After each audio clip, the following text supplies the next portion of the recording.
Down வாகேடிமுக்கில் Tamil Nadu வணிகர் சங்கங்களின் தலைவர் வெள்ளையன் உருவப்படத்திற்கு நெல்லை டவுன் வியாபாரிகள் நலச்சங்கம் சார்பில் மலர் தூவி மரியாதை செலுத்தப்பட்டது. நிகழ்வில் ஸ்டீபன் பிரேம்குமார் தலைமை வகித்தார். மிசான் வெங்கட்ராமன், துணைச் செயலாளர் முருகன் ஆகியோர் முன்னிலை வகித்தனர்.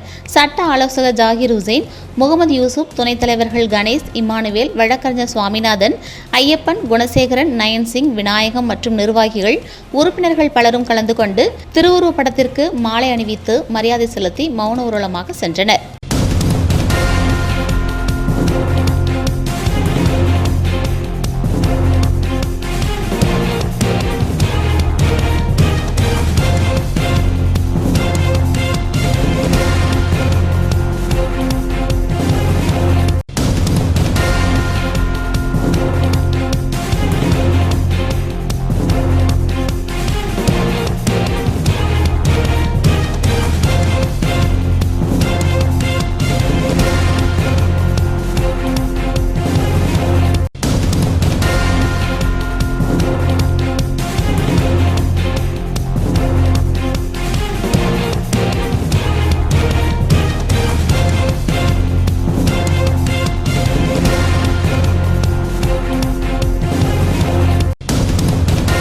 தமிழ்நாடு வணிகர் சங்கங்கள் பேரமைப்பின் திருநெல்வேலி வடக்கு மாவட்டத்திலிருந்து மறைந்த வணிகர் பேரவையின் மாநில தலைவர் வெள்ளையன் அவர்களுக்கு இன்று நினைவஞ்சலி செலுத்தப்பட்டது.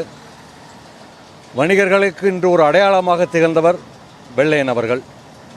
அதில் என்ற மாற்றுக்கற்றும் இல்லை. எந்த இரவு பகல் பாராமல் வணிகர்களெல்லாம் தமிழ்நாட்டில் உள்ள எல்லா வணிகர்களையும் ஓர் குடையின் கீழ் கொண்டு வந்த ஒப்பற்ற தலைவருக்கு இன்று நினைவஞ்சலி செலுத்தப்பட்டது. மறைந்த தலைவர் வெள்ளையன் அவர்கள் வணிகர்களின் ஒற்றுமையை மிகவும் அதிகப்படுத்த வேண்டும் என்பதற்காகவும் அதில் தீவிரமாக ஈடுபட்டார். அவர் இறந்த நாள் இந்த நாளில் தமிழகமெங்கும் உள்ள வணிகர்களின் ஒற்றுமையை வலியுறுத்த முன்னிறுத்த முழு முயற்சி எடுப்போம் என்று உறுதி கூறுகின்றோம்.